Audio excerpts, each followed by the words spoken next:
Ito ang tagubilin ni Moises sa buong Israel nang sila'y nasa ilang sa ibabaw ng Jordan sa Araba. Ito ay nasa tapat ng Saf sa pagitan ng bayan ng Paran, Tofel, Laban, Hazerot at Di-Zahab. Nang unang araw ng ika-11 buwan ng ika-40 taon mula nang sila'y umalis sa Ehipto, sinabi ni Moises sa mga Israelita ang mga utos na ibinigay sa kanya ni Yahweh. Nalupig na niya noon ang mga haring Amoreo na sina Sihon ng Hesbon at Og ng Bashan na nakatira sa Astaroth at Edrel. Ipinaliwanag ni Moises ang mga kautosang ito nang sila'y nasa lupain ng Moab sa silangan ng Jordan. Ang sabi niya, nang tayo'y nasa Sinai, ganito ang sinabi sa atin ni Yahweh na ating Diyos. Matagal-tagal na rin kayong nakatigil sa bundok na ito. Magpatuloy na kayo sa paglalakbay papunta sa kaburulang tinitirhan ng mga Amoreo at sa mga karatig na lugar sa Araba, sa kaburulan, kapatagan, sa katimugang desyerto at sa baybay dagat, sa makatuwid, ang buong lupain ng Kanaan at Lebanon hanggang sa ilog Euphrates. Sakupin ninyo ang lupaing ito na inihanda ko para sa inyo. Iyan ang lupaing ipinangako ko sa inyong mga ninunong sina Abraham, Isaac at Jacob. Patuloy pa ni Moises, sinabi ko sa inyo noon na hindi ko na kayo kayang pamahalaang mag-isa. Pinarami kayo ni Yahweh na ating Diyos at ngayon ay sindami na tayo ng bituin sa langit.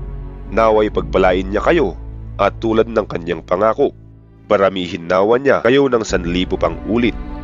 Ngunit paano ko pa magagampanan ang aking tungkulin sa inyo at maigagawad ang angkop na hatol para sa inyong mga usapin? Kaya pinapili ko kayo ng mga taong matalino, maunawain at may sapat na karanasan upang italaga kong tagapamahala ninyo. At sumang-ayon naman kayo sa akin, kaya't pumili kayo noon ng mga lalaking kilala sa inyong mga lipi, mga lalaking may talino at sapat na karanasan. Sila'y inilagay kong tagapamahala ng bawat angkan.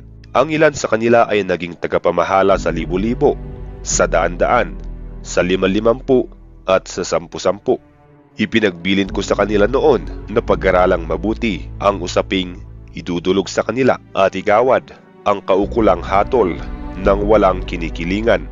Maging sa katutubong Israelita o sa dayuhan man, dapat maging pantay-pantay ang kanilang paghatol sa mga tao.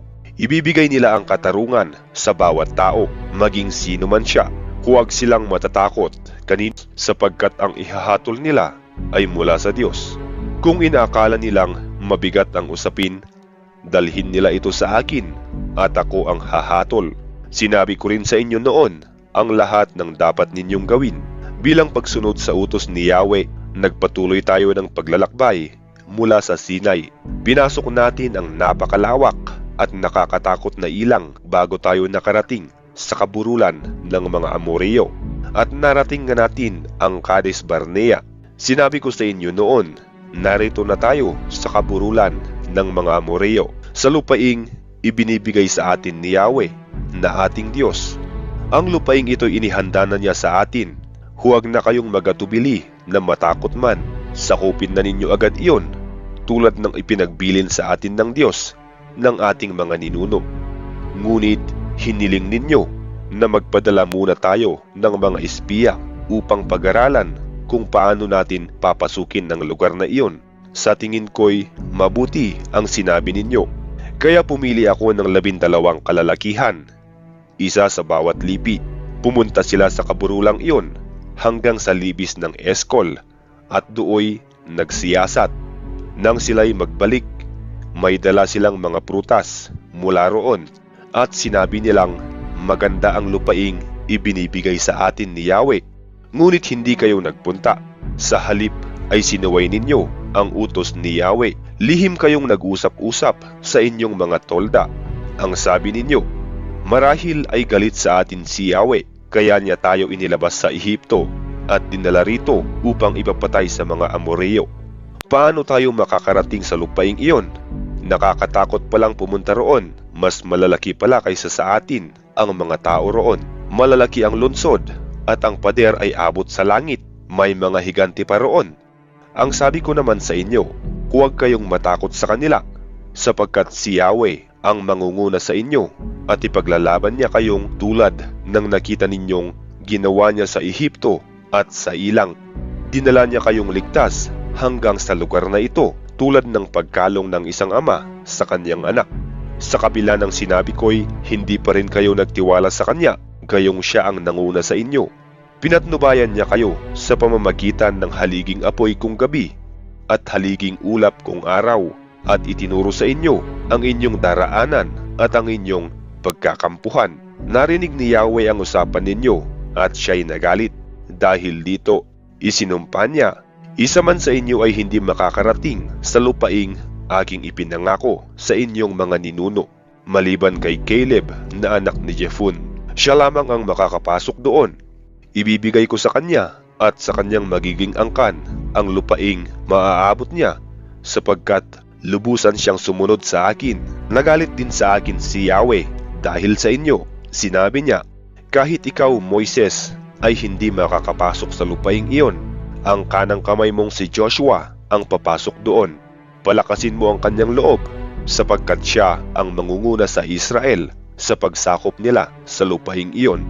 Sinabi rin niya, makakarating doon ang mga maliliit ninyong anak na hindi pa nakakaalam ng mabuti at masama. Ang inyong mga anak na sinasabi ninyong mabibihag ng mga kaaway, ibibigay ko sa kanila ang lupain at sasakupin nila ito. Ngunit kayo'y ibabalik sa ilang papuntang dagat na pula.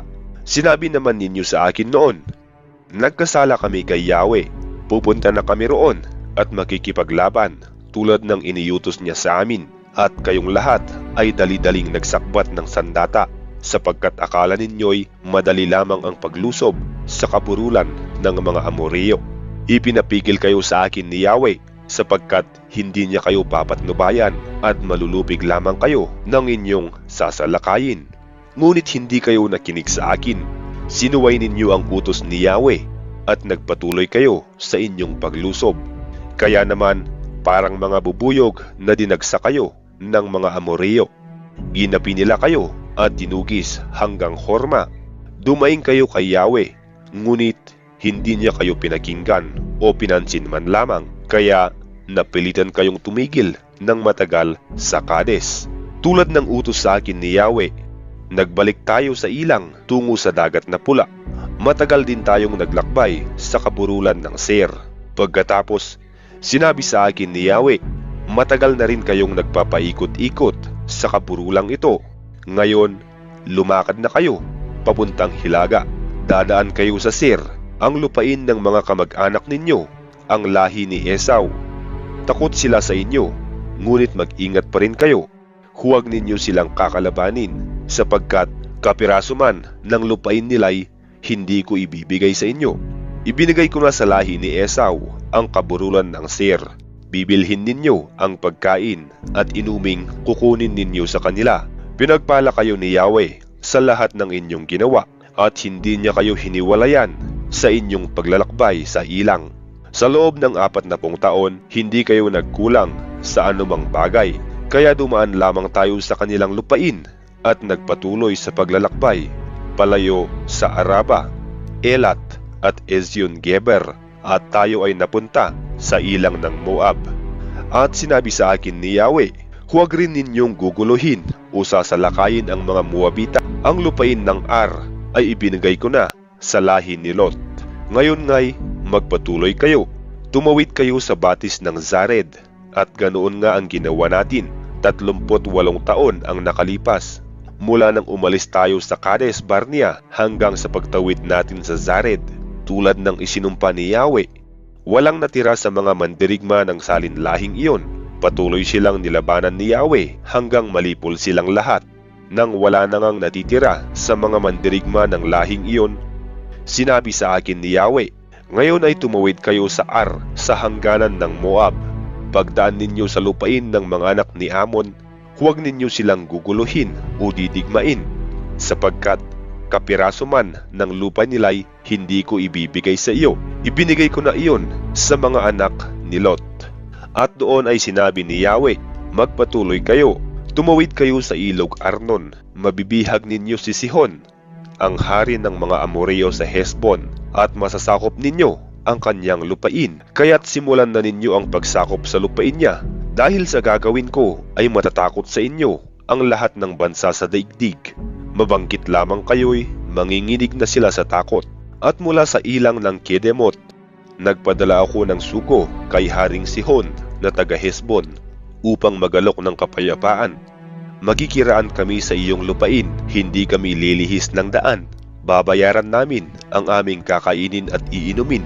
Kung maaari, paraanin mo lamang kami, tulad ng ginawa ng mga anak ni Esau sa Seir at ng mga Moabita sa Ar. Magkikiraan lamang kami para makarating sa kabila ng Jordan, sa lupaing ibinigay sa amin ni Yahweh na aming Diyos. Ngunit hindi niya ito pinahintulutan. Siya ay pinagmatigas ni Yahweh para matalo natin at makuha ang kanyang lupain na hanggang ngayon ay sakop natin. At sinabi sa akin ni Yahweh, ito na ang simula ng pagbagsak ng kaharian ni Haring Sihon sa inyong mga kamay. Sakupin na ninyo ang kanyang lupain. Sinalakay tayo ni Sihon at ng lahat ng kanyang mga tauhan sa Jahaz. Ngunit siya at ang kanyang mga tauhan ay natalo natin sa tulong ni Yahweh. Nasakop natin ang kanyang mga lungsod, giniba natin ang mga ito, at walang itinirang buhay, isa man sa mga taga roon. Ang kanilang mga hayop at ari-arian ay sinamsam natin. Walang lungsod na hindi natin napasok, mula sa Aroer hanggang Gilead. Lahat ay nasakop natin sa tulong ni Yahweh. Ngunit hindi natin ginalaw ang lupain ng lahi ni Amon, ang baybayin ng ilog Jabok at ang kaburulan, sapagkat iyon ang kabilin-bilinan ni Yahweh na ating Diyos. Nagpatuloy tayo papuntang Bashan, ngunit pagdating natin sa Edrei, sinalakay tayo ni Haring Og ng Bashan. Sinabi sa akin ni Yahweh, huwag kayong matakot sa kanya, sapagkat matatalo ninyo sila tulad ng ginawa ninyo kay Haring Sihon ng Hesbon at sa mga Amoreo. Sa tulong ni Yahweh, natalo nga natin si Haring Og at ang buong Bashan. Wala tayong itinirang buhay, isa man sa kanila. Nasakop natin ang 60 nilang lungsod sa Argob, ang buong kaharian ni Og sa Bashan, ang maraming maliliit na nayon at ang malalaki nilang lungsod na napapaligiran ng pader, tulad ng ginawa natin kay Haring Sihon ng Hesbon. Nilipol natin sila, pati mga kababaihan at mga bata. Ang itinira lamang natin ay ang mga hayop at iba pang ari-arian nilang sinamsam natin. Nasakop natin noon ang lupain ng 2 haring Amoreo, ang lupain nila sa silangan ng Jordan, mula sa ilog Arnon hanggang sa bundok ng Hermon. Nasakop din natin ang mga lungsod sa matataas na kapatagan, ang buong Gilead, ang Bashan, hanggang Salka at Edrei na pawang sakop ni Haring Og. Nang masakop natin ang bansang iyon, ibinigay ko sa lipi ni Ruben at Gad ang lupain mula sa Aroer na nasa tabi ng ilog Arnon at ang kalahati ng Gilead. Ang kalahati naman ng Gilead, ang Bashan, sa makatuwid, ang buong Argob ay ibinigay ko sa kalahati ng lipi ni Manases. Ang Gilead naman ay ibinigay ko kay Makir. Sa mga lipi naman ni Ruben at Gad ay ibinigay ko ang lupain mula sa Gilead hanggang sa kalagitnaan ng ilog Arnon. Ang ilog Arnon ang hangganan nito sa timog at ang ilog Jabok naman sa hilaga. Dito naman nagsimula ang lupain ng lahi ni Amon. Sa kanluran, ang lupain nila ay abot sa ilog Jordan, mula sa lawa ng Sineret hanggang sa dagat na Patay, abot naman sa bundok Pisga sa gawing silangan. Sinabi ko sa kanila noon, ang lupaing ito ang ipinibigay sa inyo ni Yahweh na ating Diyos, ngunit ang lahat ng mandirigma ay makikipaglaban munang kasama ng ibang Israelita. Maiiwan dito ang inyong mga pamilya at ang inyong mga hayop, sapagkat alam kong marami kayong alagang hayop. Hindi kayo babalik dito hanggang ang mga kapatid ninyong Israelita ay hindi napapanatag sa lupaing ibinigay sa kanila ni Yahweh. Ito naman ang sinabi ko kay Joshua, nakita mo ang ginawa ni Yahweh sa 2 haring Amoreo. Ganoon din ang gagawin ni Yahweh sa mga hari ng lupaing pupuntahan ninyo. huwag kang matatakot sa kanila, sapagkat si Yahweh ang siyang nakikipaglaban para sa inyo. Nakiusap ako noon kay Yahweh. Ang sabi ko, Panginoong Yahweh, binasimulan mo nang ipakita sa akin ang iyong kapangyarihan. Sinong Diyos sa langit ang makakagawa ng inyong ginagawa? Hinihiling ko sa iyong patawirin mo ako sa ibayo ng Jordan upang makita ko ang maganda at masaganang lupaing iyon, ang kaburulan at ang bundok Lebanon. Ngunit hindi niya ako pinakinggan, sapagkat nagalit nga siya sa akin dahil sa inyo. Ang sagot niya sa akin, tumigil ka na. Huwag mo nang mabanggit-banggit sa akin ang bagay na ito. Umakyat ka na lamang sa tuktok ng pisga at tanawin mo ang paligid, sapagkat hindi ka makakatawid ng Jordan. Ituro mo kay Joshua ang dapat niyang gawin at palakasin mo ang kanyang loob, sapagkat siya ang mangunguna sa Israel sa pagsakop sa lupaing matatanaw mo, at nanatili tayo sa libis na nasa tapat ng Bet-peor. Nagpatuloy si Moises sa pagsasalita sa mga Israelita. Ang sabi niya, 120 taon na ako ngayon at hindi ko na kayo kayang pamunuan. Bukod dito, sinabi sa akin ni Yahweh na hindi ako maaaring tumawid sa Jordan. Ang Diyos ninyong si Yahweh mismo ang mangunguna sa inyo. Pupuksain niya ang mga bansang daraanan ninyo upang mapasa inyo ang lupain nila.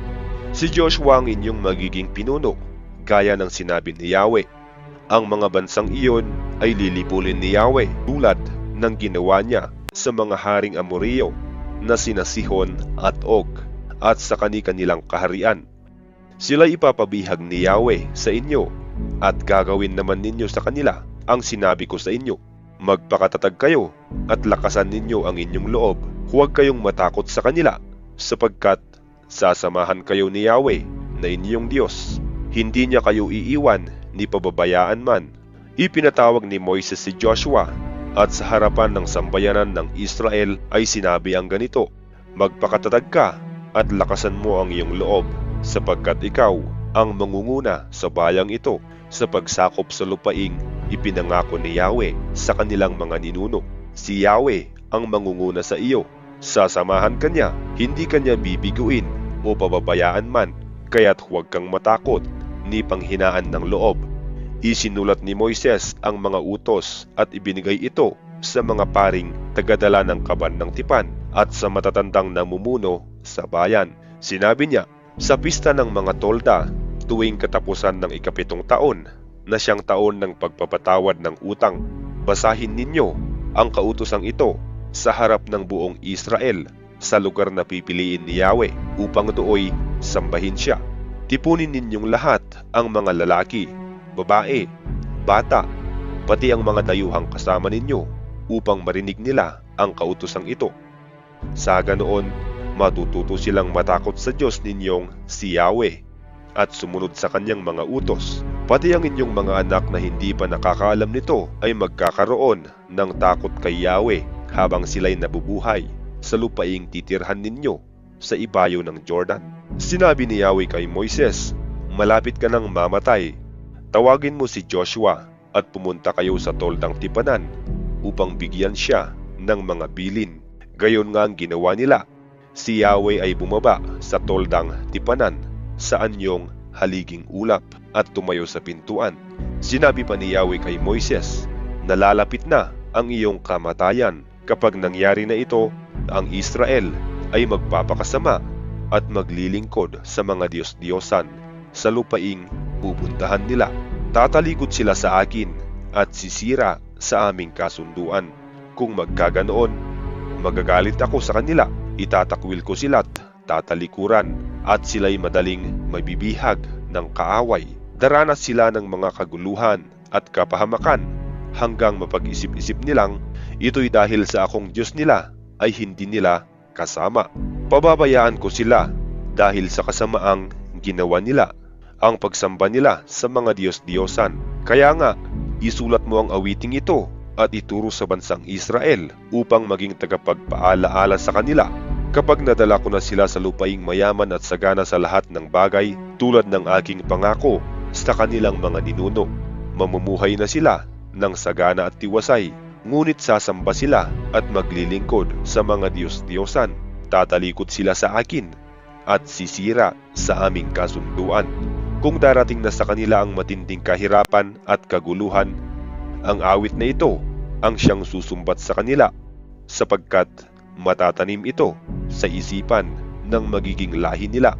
Hindi ko pa sila nadadala sa lugar na ibibigay ko sa kanila, ay alam ko na ang kanilang binabalak. Nang araw ring iyon, isinulat niya ang isang awit at itinuro ito sa mga Israelita. Itinalaga ni Yahweh si Joshua na anak ni Nun.